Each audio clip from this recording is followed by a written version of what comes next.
ఆంధ్రప్రదేశ్ ప్రభుత్వంలో అత్యంత ముఖ్యులైన ముఖ్యమంత్రి గారు కానీ, ఉప ముఖ్యమంత్రి గారు కానీ, నారా లోకేష్ గారు కానీ, వీళ్ళు ఏ వేదిక మీదైనా మాట్లాడినప్పుడు వాళ్ళ మాటలను మీరు పరిశీలించండి. వాళ్ళ నోటి నుంచి వచ్చేదేంటి? మోదీ గారి సహకారంతో, కేంద్ర ప్రభుత్వ సహకారంతో డబల్ ఇంజన్ సర్కార్ దూసుకుపోతున్నాం. వాళ్ళు ఇతోధిక సాయం చేస్తూ ఉన్నారు, అద్భుతంగా సాయం చేస్తున్నారు అని పదే పదే చెబుతూ ఉంటారు. వాళ్ళను వీళ్ళు పొగిడినట్లు నాకు తెలిసే బీజేపీ కార్యకర్తలు కూడా పొగడరేమో. కానీ వాస్తవ రియాలిటీస్ ఏంటి అంటే వాస్తవ విషయాలు ఏంటి, గ్రౌండ్ రియాలిటీ ఏంటి? ఆంధ్రప్రదేశ్ కేంద్రంలో రెండో అతిపెద్ద భాగస్వామ్య పార్టీ అయినా పొగడ్తలు సిగ్గుపడే విధంగా వీళ్ళు వాళ్ళను పొగుడుతూ ఉన్నా ఆంధ్రప్రదేశ్కి వాళ్ళు ప్రత్యేకించి చేసిన సాయం ఏమీ లేదు. కనీసం ఆంధ్రప్రదేశ్ హక్కులను నెరవేర్చడంలో అయినా వాళ్ళు చొరవ చూపి ముందుకొచ్చింది లేదు. ప్రత్యేక బడ్జెట్ కేటాయింపులు అనేవి లేవు.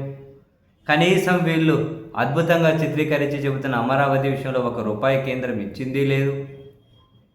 జస్ట్ అప్పులు తెచ్చుకోవడానికి విదేశాల నుంచి పర్మిషన్ ఇస్తున్నారు అంతే. ఏ విషయం అసలు బడ్జెట్ ప్రసంగంలో ఆంధ్రప్రదేశ్ పేరు ప్రస్తావన రాకపోయినా వీళ్ళు వాళ్ళను పొగడము ఆపడం లేదు.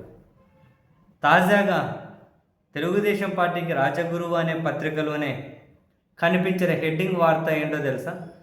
పోలవరం బడ్జెట్ 44% తగ్గుదల.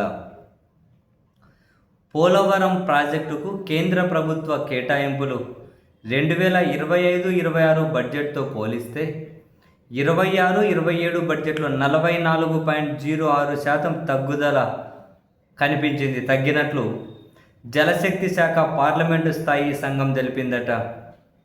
2025-26లో 5,936 కోట్లు కేటాయిస్తే 26-27 వచ్చేసరికి అది 3,320 కోట్లే. 44% తగ్గుదలట. ఇప్పటికే బహుళార్థ సాధక ప్రాజెక్ట్ అన్న పోలవరం దీన్ని ఒక చిన్న ఆనకట్టలాగా రిజర్వాయర్ లాగా చేసేస్తున్నారు, దాన్ని ఒక చిన్న చెక్ డ్యామ్ లాగా చేస్తున్నారని విమర్శలు. ఇప్పటికే దాని ఎత్తు తగ్గించారు. వీళ్ళు ఇప్పటికే R&R ప్యాకేజీ గురించి వాళ్ళు మాట్లాడడం లేదు, ఎత్తు తగ్గించారు. దానికి కేటాయిస్తున్న బడ్జెట్ కేటాయింపులు తగ్గిస్తూ ఉన్నారు. అన్నీ ఇలా తగ్గించుకుంటూ వెళ్తే ఎప్పటికది పూర్తి అయ్యేది? మెయిన్ అక్కడ R&R ప్యాకేజీ ఏంటి? అక్కడ నిర్వాసితులకు ఎప్పుడు వీళ్ళు న్యాయం చేసేది? అసలు దాని మాట ఏమిటి? కొన్ని వీళ్ళు కేంద్రం నుంచి సాధించుకొని వస్తున్నది ఏంటి? అరే వాళ్ళు ఏమీ చేయకుండా వీళ్ళు ఇంతగానం పొగుడుతున్నారంటే అసలు దాని వెనకున్న రహస్యాలు ఏంటో నెత్తినోరు కొట్టుకొని ఆలోచించినా అర్థం కాదు. అసలు ఏం రహస్యాలు ఉన్నాయి?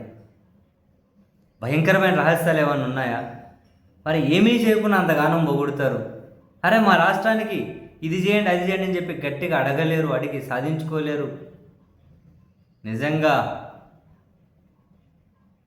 ఎంత బలహీన నాయకత్వం కనిపిస్తూ ఉంది ఆంధ్రప్రదేశ్లో ప్రస్తుతం అంటే ఢిల్లీ వ్యూ పాయింట్లో.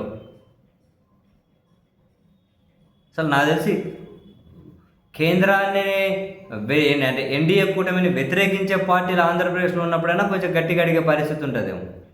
వేరే రాష్ట్రాలను అట్లా గట్టిగా అడుగుతూ ఉన్నారేమో, ఏదైనా అంతో ఎంతో సాధించుకొని వస్తున్నారేమో. మన నాయకత్వం అది చేయడం లేదు ఏంటో.